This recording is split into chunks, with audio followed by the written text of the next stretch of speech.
Today I'm guested by a woman from the UK, the southwestern region of the UK near Devon, I think. Is that right, Kirsty? Yeah, in Devon. Yeah. Lovely. Nice part of the country. Really nice part of the country. Mm. Yeah, very. So, what's your full name, Kirsty, so the viewers get a picture of? Kirsty Hurd Thomas. Hurd Thomas. That's two names. Yeah, my name and his name. There you go. Very nice. And I understand you're a graduate of the Devon School of Shiatsu, is that correct? Right, yeah. Wonderful. Okay. And then moving on, you started a project which we're going to find out all about today. And what's the project called? Shiatsu for Change. Wonderful. Sounds very exciting. What's the basis of the project, Kirsty? Well, the basis of the project, bottom line is to get Shiatsu to people who wouldn't normally be able to afford it. So that's the most basic explanation. That's the driving force, is it? Yeah, what we're trying to do. Excellent. Yeah. So bringing Shiatsu to a new public in one way, then. Yeah. And I found, the need for that is really great. That there's like you say, that it's like a new audience, a new public who wouldn't normally be able to experience it and are desperate for it and love it and very willing to take on Shiatsu and recommendations and really, part of what happens is people really want to change their health. That's amazing. That's a huge set of discoveries you've made there, isn't it? Really. Yeah. So what you found is that the people you contacted were very able to take it on board and then go with it, take it to the next level, as it were. That's right. Yeah. So, the program that we run at the moment, we've had lottery funding for 2 years running now for a project called the Well Woman Project. And under that project, we offer 6 treatments. So, a series of treatments so people can really begin to turn something around. Yes. And then that's followed by 5 Qigong classes. So the process is started in the Shiatsu, and then it's like we're handing it back over to them, giving them self-help tools and exercises, simple stuff that they can do for themselves. Wonderful. So that's empowerment, isn't it? Yeah. And people really do feel empowered by it. It's very touching to see people who have had difficulty, fibromyalgia, difficulty with movement, lots of pain, starting a daily Qigong practice, taking that on for themselves and really feeling the benefits of what that gives them. I can see a lot of joy and satisfaction coming out of your expression and the way your body's moving. It sounds an absolutely wonderful experience for you as well, Kirsty. Yeah, it's very satisfying, like I said, to work with this new group of people who are perhaps more in need of than people who might often rock up for Shiatsu. Really, and I think maybe because of that, there's more willingness to take it on board. They're ready to try something new. They tried everything else. What's really interesting here, Kirsty, is that there is a common conception that unless people pay for something and pay good money for it, they don't value it. Now, you seem to be proving the exact opposite of that. What do you say about that? Yeah, it's interesting, isn't it? We do charge, so they pay a donation, and we're just beginning to change that structure so that they'll pay a low cost fee. So there is an exchange, and I think that's important, that there is an exchange. And it's really not been my experience that they don't value it because they're not paying for it. It's almost the other way around. It's almost like they value it more because they feel so grateful to be given this gift, this opportunity, and you know that it's very rewarding to work under those circumstances, as you might imagine. I can well imagine. It sounds to me, Kirsty, as though between the lines you're targeting women mainly. Is that true? Yes, Okay. we are. Yeah, and that's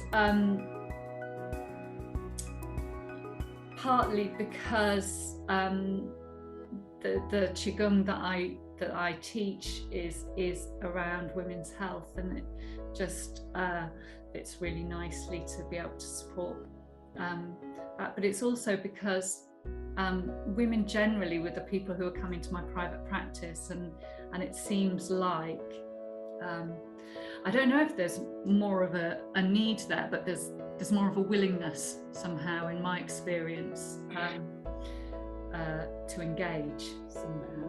Yeah, I think most of the people watching this will agree with you that a lot of our clientele does tend to be women. Now, do you have any thoughts about that in general terms? Why are women attracted to Shiatsu? I see it in the students as well, by the way. Yes, yeah.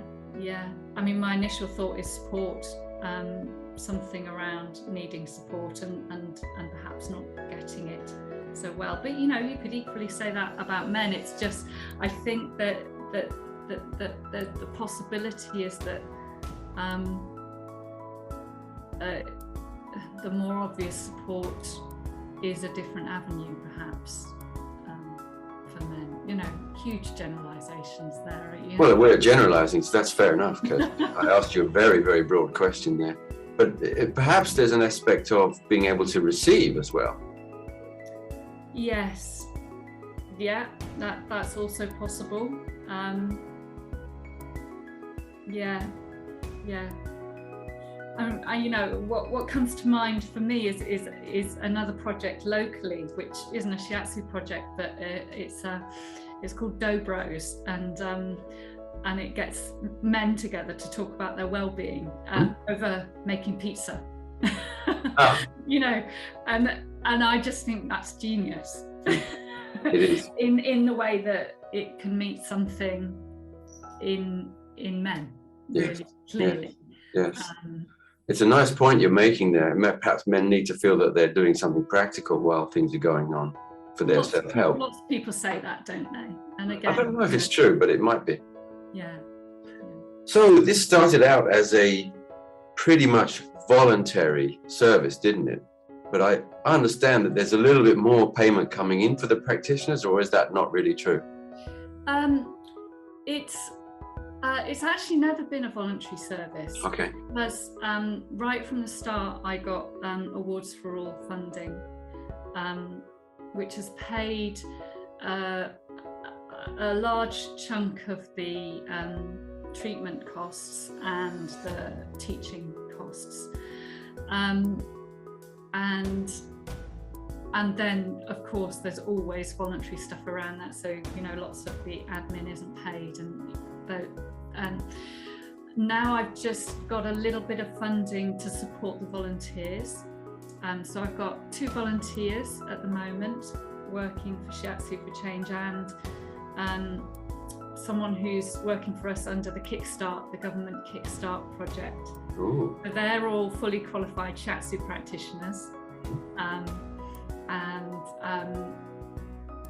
they give their time, well, the volunteers give them their time voluntarily, and they get paid expenses. But there's the money supports them, so it supports us to be able to provide supervision for them, because you know but I think I'd say all of the practitioners that are working for us have had some hiccups in getting back to work, maybe getting back to work after the pandemic. They haven't felt confident in some way to start their own practice, and so volunteering for Shiatsu for Change has been a really helpful little bridge for them to start giving Shiatsu, but they're supported, they get supervision, and they're under our name, so it's a little bit easier for them to begin to dip their toe in again, and from there they can begin to build their practices. Sounds like a way of getting them back into the flow of things. Yeah, very much so. Yeah, and I've seen their confidence growing over the time that they've been working with us. So when did this project start, Kirsty? October 2019. So we got funding just before the pandemic hit. Mm-hmm. So that was an interesting year. We diverted a lot of the funding to Zoom Qigong classes, Mm-hmm. Which people found really supportive. Yes. And then the second year of funding, has run pretty much how I've explained to you. Yes. Yeah. And I'm sure that a lot of people are scratching their heads and thinking, how did she get the funding? Yeah. How did that work for you, Kirsty? Yeah, so I created what's called a community interest company. Community Interest Company. That's right, or otherwise known as a CIC in the business world. So in order to apply for funding, it's very rare that you get funding as an individual. So you need to create a business platform, basically. And I chose a community interest company after looking into trying to get a more charitable status, but that was actually looking a bit too difficult. Was that more bureaucratic, was it, to become a charity? Yes, can't say that word, but Bureaucratic. that's the one, yeah.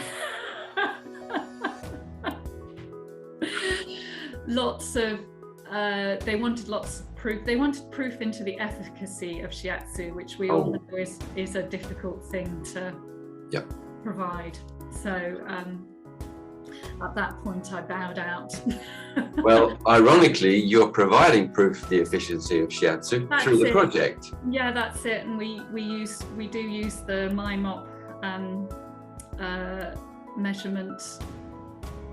You might want to explain what that means, Kirsty. Yes, and it would be good to know what those initials mean. Measure your own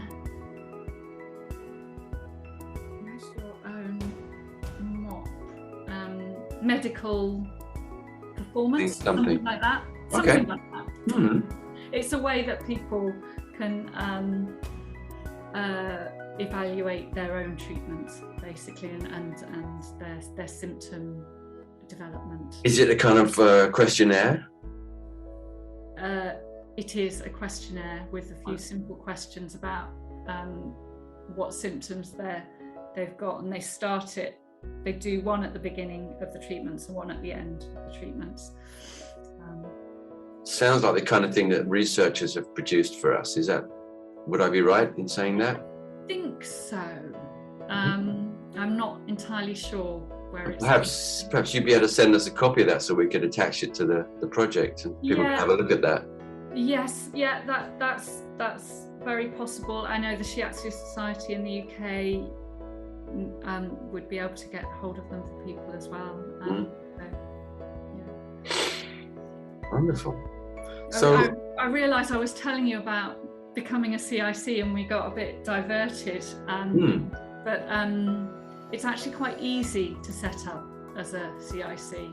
It's not that difficult, as long as you know you have to have a charitable objective. So I think ours is something like to provide affordable Shiatsu and Qigong to members of the community. Yeah. And then basically you just fill in forms and you can get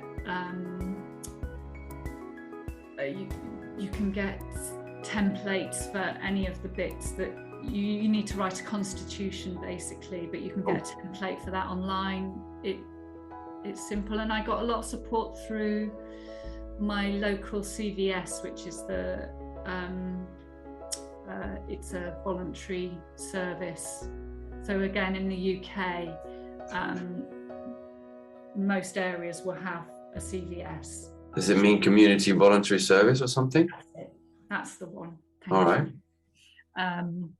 Which they can go to, and they offer support in setting up the business. So deciding what business structure you want, and then if you decide to be a CIC, setting that up, and they'll walk you through the whole thing. They've been amazing. So CIC was community interest company, was that it? That's it, yeah. So it's kind of halfway between a real, like a profit-making company and a charity, it sounds like. Yes, so they're not for profit. But obviously you can pay yourself. But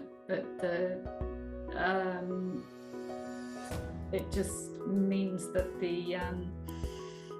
any surplus is basically not a profit. It has to be either reincorporated back into the project or donated to charity, ultimately.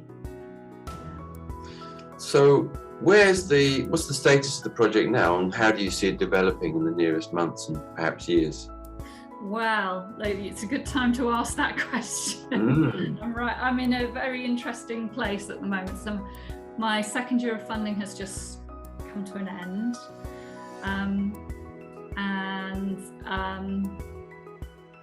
and I've got these 3 people who are working with us, and it's, I think a bigger step is probably the next step.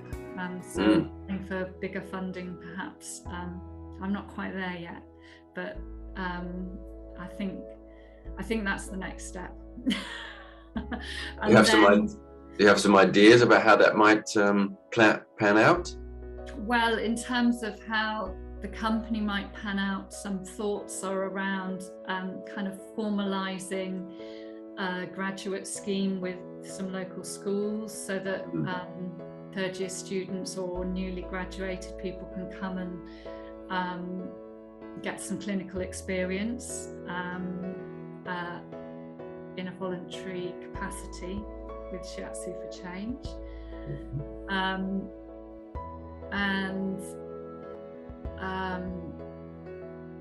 Obviously then we'd be able to grow our services a little bit.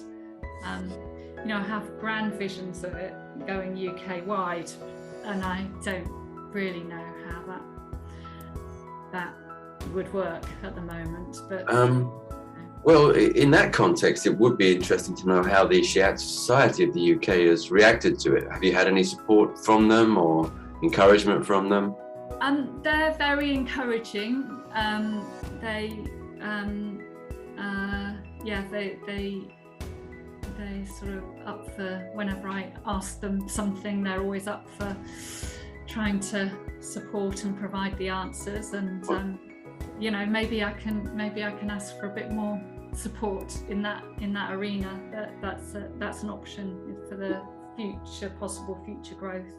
Right. I think it was mentioned in a recent newsletter, wasn't it, your project? And did you get any response from the rest of the UK, or was it a little bit quiet on that front?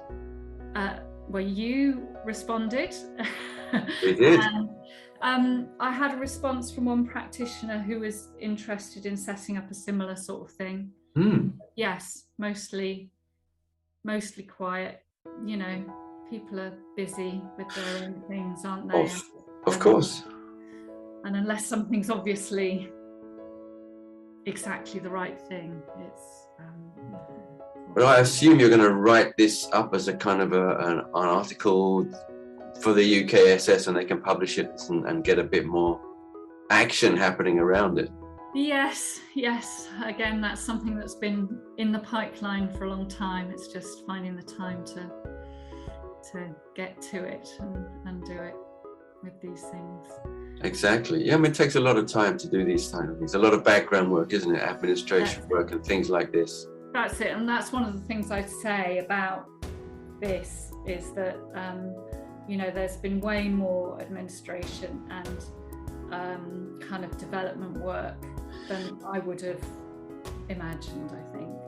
And I think if you're going to set up something like this, that you kind of just need to be prepared to do that, and maybe think about that if you're applying for funding. Maybe think about that in the balance of the funding that you're applying for, because of course, you know, we all want to get the treatments out there. So, you know, when I did the funding, the main bulk of the funding is for the treatments and the classes, which is as it should be, I think.